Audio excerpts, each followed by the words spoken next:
हर हर महादेव। आज की कहानी है सास को हुआ अपनी भूल का एहसास। राधा जी एक आम मध्यम वर्गीय परिवार की मुखिया थी। वे अपने बेटे शुभम और बहू मनीषा के साथ रहती थी। एक बेटी सीमा थी जो कि शादी के बाद अमेरिका में बस गई थी। राधा जी के पति की मृत्यु बहुत पहले ही हो चुकी थी। शुभम और मनीषा की शादी को 5 साल हो गए थे, लेकिन अब तक उनकी कोई संतान नहीं थी।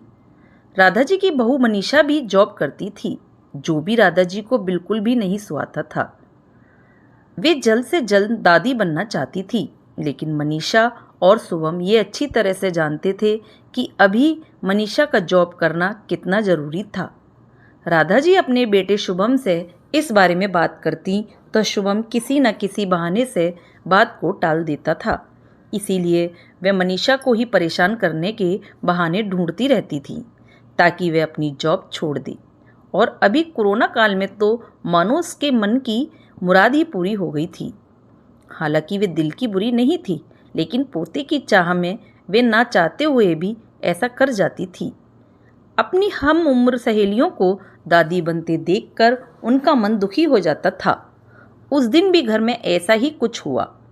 ऑफिस में काम की वजह से मनीषा देर तक सोती रही और राधा जी को अच्छा खासा मौका मिल गया। ये क्या बहू, अभी तक सो रही हो? पता है सुबह के 10 बज गए हैं। शुभम भी बेचारा कब से उठकर ऑफिस के काम पर लग गया है और तुम हो कि अभी तक सोई पड़ी हो। चलो अब उठकर सबके लिए चाय नाश्ता बना लो। मुझसे कुछ हो ही नहीं पाता है, वरना मैं तुम्हारे भरोसे कभी ना रहती, खुद ही सब कर लेती। सॉरी माँ जी, वह देर रात तक काम चलता रहा, इसीलिए सुबह सुबह ही सो पाई थी, इसीलिए समय का पता ही नहीं चला। अब चलिए मैं अभी जल्दी से आती हूँ। हाँ हाँ ठीक है, मेरा कुछ नहीं, पर शुभम को देख लो, उसे कुछ चाहिए तो नहीं? कब से उठा है बेचारा। हे भगवान, मुझे जल्दी से ठीक कर दे ताकि मैं ही अपने बेटे का ध्यान रख सकूं। राधा जी ने नाटकीय अंदाज में कहा। राधा जी ने अपनी बहू मनीषा को उठाते हुए कहा। मनीषा ने घड़ी देखी तो वाकई 10 बज गए थे। आज उसकी आंख कैसे नहीं खुल पाई। वे जल्दी जल्दी अपने काम निपटाकर हॉल में आई तो शुभम अपने लैपटॉप के साथ ऑफिस के काम कर रहा था। उसने किचन में जाकर चाय नाश्ता बनाया और फिर रात के बर्तन साफ किए और झाड़ू पोछा करके नहाने के लिए चली गई। दरअसल कोरोना वायरस की बढ़ती बीमारी की वजह से शरीर में पूरी तरह लॉकडाउन किया गया था, इसलिए काम वाली बाई भी नहीं आ रही थी। मनीषा खुद एक इंटरनेशनल कंपनी में काम करती थी। उसका ऑफिस टाइम निश्चित नहीं होता था। अधिकतर उसे रात में देर तक काम करना होता था। कल भी उसका काम देर तक चलता रहा, इसलिए वे देर रात तक सोती रही। मनीषा नहाकर आई तो देखा कि उसकी सास अपने कमरे में अपनी सहेली से फ़ोन पर बात कर रही थी। बातचीत में अपना नाम सुनकर मनीषा सास की बात सुनने लगी। अरे शारदा, तुम भी अपनी बहू को ज़्यादा सर पर मत बैठाओ। बहू को ज़्यादा उड़ने दोगी तो कल को अपनी नौकरी के चक्कर में वे तुम्हें ही घर की नौकरानी बनाकर छोड़ेगी। मैं तो भाई शुरू से ही मनीषा के नौकरी करने के खिलाफ थी। अब करें नौकरी शौक से, पर साथ साथ घर के काम भी करें।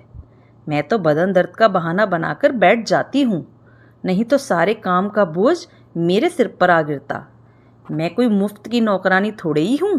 मैं तो कहती हूँ तुम भी यही किया करो। सास की बात सुनकर मनीषा की आंखों में आंसू आ गए कि वह जिस सास को बीमार समझकर उनकी दिन रात सेवा करती है, उन्हें एक गिलास तक उठाने नहीं देती है, सारा दिन घर का और रात को ऑफिस का काम करके थकान से चूर होकर भी उफ तक नहीं करती, उसका ये फल मिल रहा है उसे। माना वे मेरी नौकरी के खिलाफ है, मगर यदि घर की किश्त नहीं होती तो वे कभी भी नौकरी नहीं करती। शुभम का बोझ कम करने के लिए ही तो वह नौकरी कर रही थी। खैर, अभी के मुश्किल समय में वह सास से किसी भी बात पर बहस नहीं करना चाहती थी जिससे घर का माहौल खराब हो। इसीलिए वह उनकी बात को नज़रअंदाज करके वहाँ से चली गई। लेकिन उसकी नज़रों में राधा जी की इज्जत जरूर कम हो गई थी। दूसरे दिन सुबह सुबह राधा जी की बेटी सीमा का अमेरिका से फ़ोन आ गया। सीमा की सास उसके पास अमेरिका आई हुई थी। आदत के अनुसार राधा जी ने जैसे ही सीमा की सास की बुराई करनी चाही, वैसे ही सीमा ने उन्हें डांट दिया। माँ, आप बिल्कुल भी माँ जी के बारे में अनाप शनाप नहीं बोलोगी। पता है, आपके चक्कर में आकर मैंने उनके साथ कितना बुरा व्यवहार किया था, लेकिन आज मुझे उनकी कीमत पता चल गई है। तुम तो उनके यहाँ पर आने के कितने खिलाफ थी, मगर आज वह यहाँ नहीं होती ना माँ, तो ना जाने हमारा क्या हाल होता। तुम्हें तो पता ही है कि मेरी नौकरी करना कितना ज़रूरी है। कोरोना ने यहाँ भी ऐसा कहर ढाया है कि घर से ही सब करना पड़ रहा है। किट्टू का बेबी केयर सेंटर भी बंद है। मैं और राजेश फुल टाइम व्यस्त रहते हैं। ऐसे में माँ जी ने अकेले ही किट्टू के साथ साथ पूरे घर का सारा काम संभाला हुआ है। मुझे कुछ भी नहीं करने देती हैं। अगर वे नहीं होती माँ, हमारा क्या होता, यह सोचकर ही रोंगटे खड़े हो जाते हैं। सच में माँ, वे कोई साधारण महिला नहीं है, बल्कि मेरे लिए तो एक देवी के समान है। मेरे इतने अपमान करने के बावजूद। और सीमा रोने लगी। उसने फ़ोन कट कर दिया। सीमा की बात सुनकर राधा जी की भी आंखें भर आईं। उन्हें अपनी भूल का एहसास हो गया था। मनीषा तो वाकई उनका कितना ख्याल रखती है। उनकी कड़वी से कड़वी बात का भी बुरा नहीं मानती है, उल्टे जवाब भी नहीं देती। वाकई अभी का समय तो एक दूसरे को हौसला देने का है, सारे गिले शिकवे भुलाकर एक दूसरे की मदद करने का है। तो फिर वे स्वार्थ में कैसे अंधी हो गई थी, इतना कैसे गिर गई थी कि ऐसे मुश्किल समय में अपने ही परिवार की सहायता नहीं कर सकती। उन्होंने उसी समय मनीषा को बुलाकर सिर पर प्यार से हाथ फेरते हुए कहा, मनीषा, आज से घर के कामों की आधी जिम्मेदारी मेरी रहेगी।